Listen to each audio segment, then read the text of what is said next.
BJP কমিশনকে নিশানা অভিষেকের ম্যাপিং নোটিশ দেওয়ায় ইউএন আনম্যাপ করার ডাক।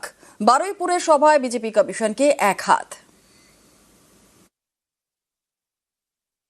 2016 সালে নোটবন্দির নাম করে লাইনে দাঁড় করিয়েছিল, মনে আছে না ভুলে গেছেন? আবার 10 বছর পরে 2026 এসআইআর এর নাম করে লাইনে দাঁড় করিয়েছে, মনে আছে? মনে থাকবে? আগামী নির্বাচনের দিন শেষবার একবার লাইনে দাঁড়াবেন, তারপর আমাদের এখন 2027-এ কোনো নির্বাচন নেই, 28-এ আবার পঞ্চায়েত। আগামী 26, 27, 28 একবার লাইনে দাঁড়াবেন, দাঁড়িয়ে ইভিএম এর বোতামটা এমনভাবে টিপবেন যারা আপনাকে নোটিশ পাঠিয়ে আনম্যাপ করেছে তাদেরকে বাংলার ম্যাপ থেকে চিরতরে বিদায় দিতে হবে, তাদেরকে আনম্যাপ করতে হবে। আনম্যাপ 85 জন আত্মহত্যা করার চেষ্টা করেছে, তার মধ্যে প্রায় 50-51 জন সাধারণ মানুষ আর 30 জন, প্রায় 30-35 জন বিএলও, তার মধ্যে প্রায় 56 জন মারা গেছে 2 মাসে। 56টা তর তাজা প্রাণ চলে গেছে। কি মায়েরা জবাব দেবেন না? দেবেন না? দেবেন না? মৌলিক অধিকার ছিনিয়ে নিতে এসআইআর, জনগণ জবাব দিতে ভোট বাক্স করবে। এসআইআর হিয়ারিং এ নিয়ে চড়া সুর অভিষেকের।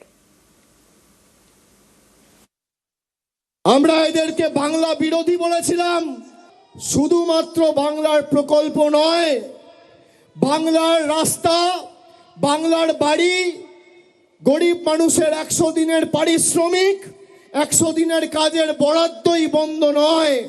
মানুষকে ভাতে মারতে চেয়েছে এই বিজেপির নরেন্দ্র মোদীর সরকার। তাই আজকে শুধুমাত্র এরা বাংলার প্রকল্পের টাকা বন্ধ করেই শান্ত নয়, বাংলার গরিব মানুষকে তার মৌলিক অধিকার থেকে বঞ্চিত করতে এসআইআর নিয়ে এসছে। এরা নিয়ে এসছে এসআইআর, আর মানুষ গণতান্ত্রিকভাবে ভোটের বাক্সে জবাব দিয়ে করবে এদের বিরুদ্ধে এফআইআর।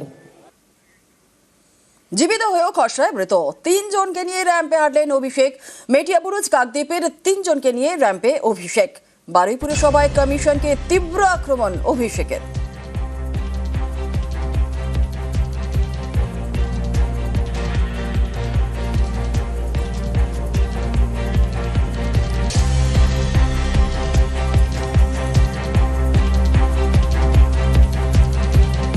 এই যে আজকে র্যাম্প হয়েছে, সবার খুব কৌতূহল, কে হাঁটবে কৌতূহল ছিল।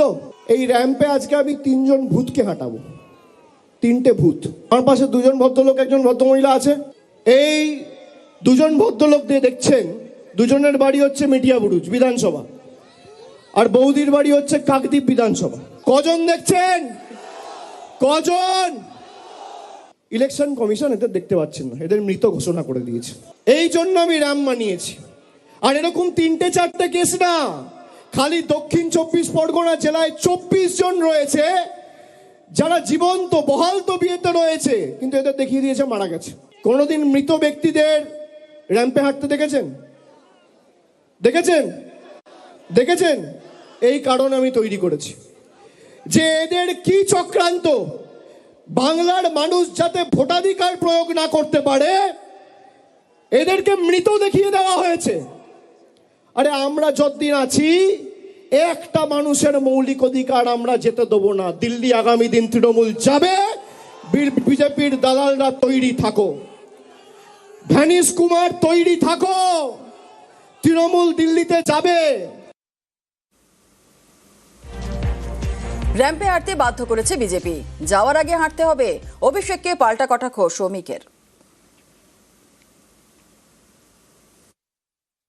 নিঃসন্দেহে একটা সৃজনশীল ব্যাপার, কিন্তু আনন্দের বিষয় তৃণমূলকে বিজেপি র্যাম্পে হাঁটিয়ে ছাড়ছে। আরো কোথায় কোথায় ভবিষ্যতে আমরা হাঁটাবো খালি আপনি দেখতে থাকুন।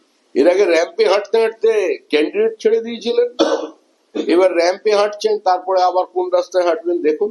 তবে হাঁটাবো আমরাই, ভাঙবো, গড়বো, নড়বো, যা কিছু হওয়ার সেটা বিজেপির মাধ্যমেই হবে। যাওয়ার আগে মানুষ একটু হাঁটে।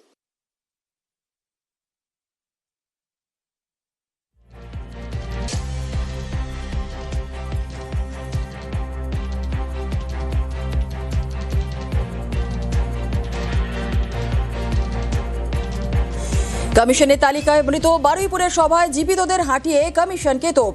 অভিষেকের অভিযোগে তৎপর কমিশন। কি করে জীবিতকে মৃতের লিস্টে?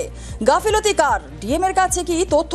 দক্ষিণ 24 পরগনার জেলা শাসকের রিপোর্ট তলব সিইওর।